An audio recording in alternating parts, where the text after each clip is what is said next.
मैं कॉल करूं तुझे पर मैं हर जगह से ब्लॉक, मैं जान देना चाहता हूं तू आके मुझे रोक, मैं तेरे पीछे पागल ये कहते हैं सभी लोग। गवर्नमेंट को क्रिटिसाइज करते हैं, वो भी रैप के जरिए क्रिटिसाइज करते हैं। सर मैं सबसे बड़ी बात बोलना चाहूंगा, नेपाल का पीएम अभी रैपर है। इस 5 साल के प्यार ने लगाया मुझे रोग, पता है मुझे तू भी है काफी तकलीफ में, खुदा के आगे हाथ जोड़ू मांगू तुझे भीख, मैं तेरे जाने का गम मैं ये आंखें तभी नम, मैं खुश रहूंगा तेरे बिना ये तेरा भरम। मैं बहुत होते हैं सर इधर, एक दिन की बात होती है, अगर जो इंसान अच्छा होता है तो उसके लिए हम जान तक देने को तैयार हो जाते हैं। फिर तो सर ये 5 साल थे, तो मेरे को लगता है सर वो तकलीफ में है। सर मेरे को पता है तकलीफ में वो है, वो तकलीफ में बहुत है। लेकिन मेरे साथ इस वक्त रैपर लतीश मौजूद है जो डोडा के रहने वाले हैं और इस वक्त इंस्टाग्राम की हर रील पर इनका गाना चल रहा है। मैंने आपको पहले ही बताया कि ये रैपर है, हालांकि मालूम नहीं है कि रैपर पहले से ही थे या जिंदगी में ऐसा कुछ हुआ कि उस हादसे ने रैपर बना दिया। इनसे जानेंगे, हालांकि ऐसा कोई शख्स नहीं होगा JNK का कि जिनने इनका गाना नहीं सुना होगा, इनका रैप नहीं सुना होगा। फिलहाल इनकी हिस्ट्री जानेंगे। नीतीश, सबसे पहले बहुत बहुत स्वागत है आपका। गाना जो रैप है आपका वो सबने सुना, लेकिन उस रैप के पीछे की भी एक अपनी कहानी है, क्योंकि वीडियोस में जिस तरह से कमेंट आ रहे हैं या वीडियोस जिस तरह से चल रही है, वो लोग इस वीडियो को बना रहे हैं और इसको पर्सनल लाइफ की तरह जो है इस रैप को ले रहे हैं। तो क्या कहेंगे सबसे पहले इस रैप के हवाले से? सर इस पे कहना ये है कि ये सब बीती हुई बातें जो हमारे साथ हुआ है, तो हमने बस वही एक रैप के तरीके से लोगों को बोलने का मतलब बताने का तरीका समझा। ऐसे तो बैठ के कोई सुनने वाला है नहीं आज के टाइम में कि भाई किसके लाइफ में क्या चल रहा है।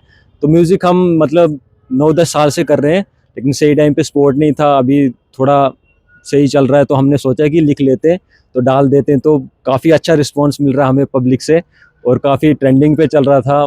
इंस्टाग्राम पे तो ट्रेंडिंग पे अभी भी चल रहा है वो। हाँ सर अभी मैंने चेक नहीं किया है, पर लेकिन 3 दिन पहले वो इंडिया में इंस्टाग्राम पे 19 नंबर पे चल रहा था। तो उसके बाद फिर शाम को देखा, मैं थोड़ा पीछे चला गया वो, क्योंकि इंस्टाग्राम की दुनिया है, नया नया आता रहता है, चलता रहता है सब। बाकी एकदम मस्त है, गाना चल रहा है। मुझे सबसे पहले बताओ, जो रैप है, रैप की जो लाइंस है, जो लिरिक्स है रैप्स की, वो डायरेक्टली लग रहा है कि आपकी लाइफ से जुड़ी हुई है। ऐसा क्या हुआ लाइफ में कि ये रैप लिखने पर आप मजबूर हुए? सर ये तो आपने बहुत डीप सवाल पूछ लिया है। मैं बताना चाहूँगा आपको, क्योंकि सर ये सब मतलब उस टाइम पे सर जब मेरे साथ ऐसा कुछ हुआ था, हम भी थे सर, सब थे आशिक, आशिक हम भी थे, आशिक बन के भी देख लिया हमने, बर्बादियां भी खा ली, सब कुछ हो गया हमारे साथ। तो लेकिन अब ऐसा है कि हम खुद को मतलब एक अलग जोन में लेके जाना चाहता था मैं खुद को, तो इसलिए हमने मतलब लिखा, रिकॉर्डिंग किया, सारा कुछ खुद से किया। तो एकदम से ही इंस्टा पे डाल दिया। पहले दोस्त को सुनाया था मैंने, दोस्त ने बोला बहुत सही है भाई तू डाल दे, तो मैंने डाल दिया। फिर एकदम से मैं रात को मतलब मैंने रील डाल दी, मैं सोया हुआ था, 12 बजे मेरे को दोस्त का कॉल आया, बोलता भाई 50,000 क्रॉस कर दिया। मेरे लिए बहुत बड़ी बात थी 50,000, मेरे 1500 फॉलोअर थे, लेकिन अभी बहुत सही चल रहा है।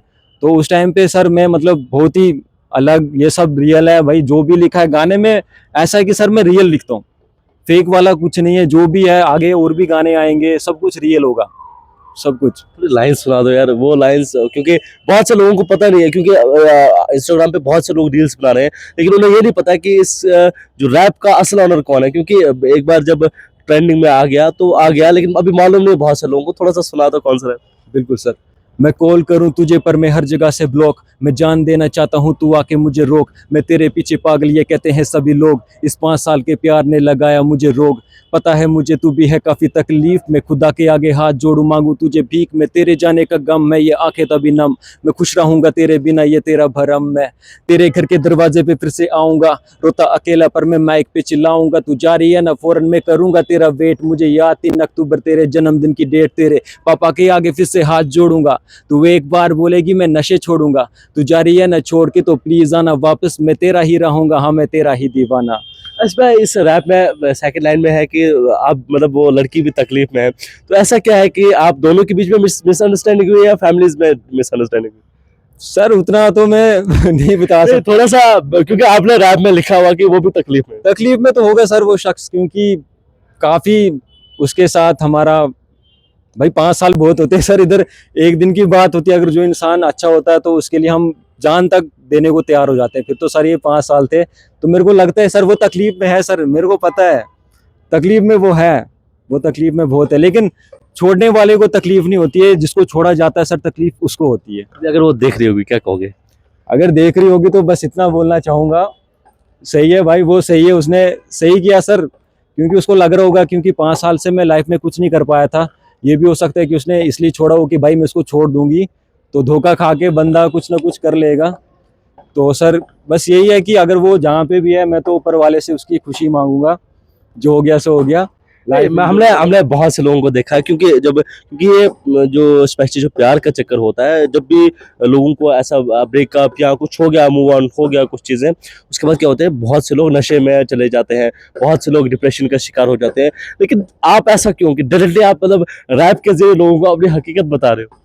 सर ऑप्शन मेरे पास भी थे, सुसाइड करने के थे, नशे करने के थे, लेकिन मैं बोला कि मैं सर 9-10 साल से रैप कर रहा हूँ, तो कहीं ना कहीं जब मैं डिप्रेशन में होता हूँ या मेरे को सही गलत मतलब जो गलत लगता है, तो मैं क्या करता हूँ कि मैं कमरे में जाके बीट प्ले करता हूँ और मैं लिखना स्टार्ट कर देता हूँ। फिर चाहे मैं जो भी दिमाग में चल रहा हूँ वो लिख लेता हूँ मैं।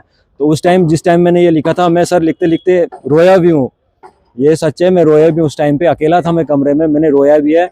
मैं इस गाने को डालने वाला नहीं था, क्योंकि उस टाइम पे मेरी ये ऐसी हालत थी कि मैं मतलब सर एकदम से याद आता था सब कुछ, एक लाइन पढ़ूंगा वो पूरा 1 साल का याद आ जाएगा।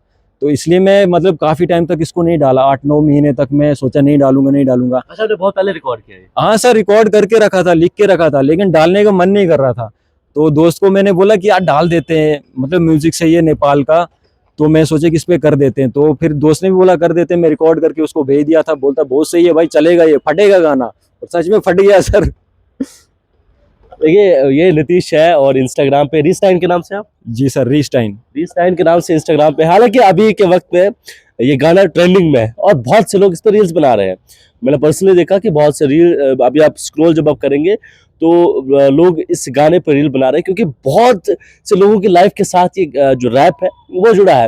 लेकिन नीतीश की लाइफ का आपने सुना, क्योंकि शक शुबा पहले से ही हो रहा था कि नीतीश ने जो जो रैप लिखा है वो डायरेक्टली इनकी जिंदगी के साथ जुड़ा है। लेकिन बहुत से लोग जब इस वक्त से गुजरते हैं तो बहुत से लोग, जैसे इन्होंने कहा कि सुसाइड हुआ या इसके अलावा नशे या डिप्रेशन जैसी चीज़ों में जब जाते हैं, तो इन्होंने एक अलग रास्ता चुना और म्यूजिक की दुनिया में आए। इनके गले आप देखिएगा, नोटिस आप करेंगे तो यहाँ पर लिखा हुआ है, म्यूजिक इज माई लाइफ। मुझे बताएगा क्या इससे पहले आपने कोशिश नहीं की? क्योंकि बहुत स्पेशली कल्चरल इवेंट्स जब होते हैं या बहुत से लोग क्या करते हैं कि जब कोई प्रोग्राम्स होते हैं उनमें पार्टिसिपेट करते हैं। मैंने एक बार आपको देखा था लाल दमन में, वो भी रील्स के जरिए देखा मैंने आपको। कभी आपने कोशिश नहीं की कि मैं थ्रू गवर्नमेंट कोशिश करूं अपनी लाइफ और ज़्यादा बेस्ट हो सके? सर कोशिश तो सर मैं मतलब उतनी मेरे को लगता ना, जितना मेरे को सर इसका हिप हॉप का क्रेज है ना, और कोशिश मैंने बहुत की है सर। बाई चांस मेरी किस्मत भी थोड़ी खराब नहीं थी और पैसे की भी दिक्कत थी, तो ऐसा नहीं है कि पिछली बार वो जो विंटर फेस्टिवल भद्रवा में हुआ, वहाँ पे हमारे डीसी सर ने मतलब खुद मेरा नाम लिखाया था, लेकिन वहाँ पे बहुत सारे गेस्ट आए थे तो उनको मौका दिया गया। फिर वो जी खान सर भी आए थे हमारे, तो उनके चक्कर में हम तो मतलब उस टाइम पे नहीं था सर, छोटा मोटा था, तो उस टाइम मौका नहीं मिला। तो मतलब उतना बुरा फील तो हुआ तो उस टाइम की सर, मतलब नाम लिखने के बाद भी बंदे को मौका नहीं मिला, गलत बात है। लेकिन ऐसा नहीं है, अभी तो स्टार्ट किया है सर, अभी तो भाई अलग ही लेवल पे जाना है सर। और ऐसा अभी देखो लाल दमन में भी विंटर फेस्टिवल हुआ था, उस टाइम पे उधर मुझे लग रहा है आपकी नजर कहीं बहुत आगे है, अब आपकी लोकल लोकल फेस्टिवल्स नहीं पे सर, नहीं सर, बोलते हैं ना घर के बुद्धू घर को आए, वो सर घर कभी नहीं छोड़ सकते सर, चाहे हम सर आउट ऑफ कंट्री चले जाएं सर, लेकिन वापस आना कहाँ है, घर ही आना है। तो ऐसा नहीं है, भद्रवा को हम सर अपना डोडा है, भद्रवा है, जम्मू कश्मीर को सर टॉप पे लेके जाना चाहते हैं सर। जेके हिप हॉप टॉप पे बजेगा सर। चलिए, बिल्कुल जेके हिप हॉप टॉप पे बजेगा। नीतीश से मेरे साथ है। नीतीश, आप असल में कहाँ के रहने वाले हैं? असल के सर हम ये सामने वाली पहाड़ी रही, डिस्ट्रिक्ट हमारी डोडा है, तो छोटे से गाँव का हूँ सर मैं, मतलब समझ आप सर थोड़ा बहुत फीलिंग से बता दीजिए फीलिंग सर, मतलब क्योंकि काफी टाइम से ट्रेंडिंग में गाना चल रहा है, तो इनका इंटरव्यू करना इसलिए जरूर था क्योंकि बहुत से लोग कंफ्यूज हो रहे हैं कि आखिर ये रैप है किसका। तो हमने सोचा कि इंट्रोड्यूस करवाना है, ये रैप जो है वो नीतीश का है, जो डोडा के ही रहने वाले हैं। और मुझे उम्मीद है कि आप आने वाले कल में नीतीश को सपोर्ट करेंगे, और न सिर्फ लोग बल्कि एडमिनिस्ट्रेशन को भी जो है ऐसे लोगों को सपोर्ट करना चाहिए। कहूँगा, मेरे को याद आ गया मैं किसी महान हस्ती के पास गया था सर, मतलब 15 अगस्त के लिए, मतलब कुछ मैंने तैयार रखा था सर, बहुत तगड़ा था वो मैंने लाल दमन में भी प्ले किया था, परफॉर्म किया था मैंने वो। तो मेरे को उस पर बहुत अच्छा था। मैं किसी महानास्ती के पास भी गया था, लेकिन मेरे को ये बोला गया कि ये हिप हॉप जो है ये वेस्टर्न कल्चर है, इसको हम यहाँ पे प्रमोट नहीं कर सकते। तो ऐसा कुछ नहीं है, वेस्टर्न कल्चर कुछ नहीं है भाई। रैप का मतलब है सर, तुम जहाँ पे गलत हो रहे हो उसको तुम सही बताओ, किसी के साथ गलत हो रहा है उसको तुम रैप में लिख के अपनी कहानी आजकल तो मैंने देखा कि इंडिया में जो गवर्नमेंट को क्रिटिसाइज करते हैं वो भी रैप के जरिए क्रिटिसाइज करते हैं। सर मैं सबसे बड़ी बात बोलना चाहूंगा, नेपाल का पीएम अभी रैपर है। हाँ एग्जैक्टली, देखिए नेपाल का पीएम रैपर है और ये भाई साहब जो है, देखिए नजर कहाँ पर है। नजर सर बहुत दूर है सर, चील की नजर है सर, चील की। अभी तो बहुत दूर जाना है सर, लेकिन ये ऐसा नहीं है कि अपने पीछे हम भूल जाएं कि हम कहाँ से स्टार्ट किए हमने, ऐसा कुछ नहीं है। हम सब कुछ साथ में लेके चलेंगे सर, जहाँ भी जाएंगे पूरा साथ में लेके जाएंगे सर। यहाँ पे और भी बहुत सारे आर्टिस्ट हैं, रैपर हैं, डांसर हैं, एक्टर हैं भाई। सर अगर कोई भी हम में से आगे निकलता है ना सर, तो हमें ऐसा करना है कि उन सबको अपने साथ लेके चलना है, ऐसा उनको स्टेज देना है ताकि उनका हर एक सपना पूरा हो। ये कहानी यहीं पर एंड होती है या इसके बाद कुछ और कहानी भी आएगी इसी रैप को लेकर?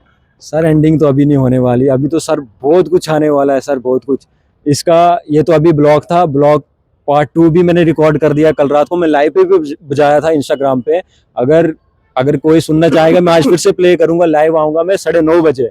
तो मेरे डोडा के जितने भी चाहने वाले हैं वो आओ, वो पहले ही सुनो भाई, रिलीज होने से पहले ही गाना सुनो सर। वो गाना मतलब ब्लॉग से भी ज्यादा वो है, मतलब रुलाने वाला है भाई। जिनके 5 साल की कहानी रैप में तो नहीं लिखने वाले? 5 साल की कहानी सर, अभी तो ब्लॉग आया है, फिर ब्लॉग का पार्ट 2 आ रहा है, फिर उसकी डेट ऑफ बर्थ आएगी, फिर फर्स्ट मैसेज आएगा, इंस्टाग्राम आएगा सर, बहुत सर। व्हाट्सएप का लास्ट डिजिट भी आएगा नंबर का सर। ऐसा नहीं है कि मैं उस इंसान को मतलब वो कर रहा, टारगेट कर रहा हूँ, टारगेट नहीं भाई। उसने मेरे को एक सर अच्छे जोन में पहुंचा दिया है कि नीतीश तेरा ये था, तुझे ये करना था, तू गलत रास्ते पे जा रहा था, तो उसने मेरे को छोड़ के रास्ते ये है। यही है सर, हिप हॉप सर जिंदगी है सर, ये देखो ना सर। बिल्कुल, देखिए लाइफ म्यूजिक इज लाइफ। और आप देखिए शायद इसके बाद कोई नया ट्विस्ट आने वाला होगा, अभी तो नॉर्मल रहा है क्योंकि मैंने आपको पहले ही बताया अभी ऐसा रैप आया है जो दिल को छू गया है, सभी लोग इस पर रील्स बना रहे हैं। तो जैसे जैसे कह रहे हैं कि व्हाट्सएप का मैसेज, इंस्टाग्राम का मैसेज, आजकल कहानियां यहीं से शुरू होती है। तो कौन अभी कितना और ये रैप रुलाएगा लोगों को, ये देखने वाली बात होगी। फिलहाल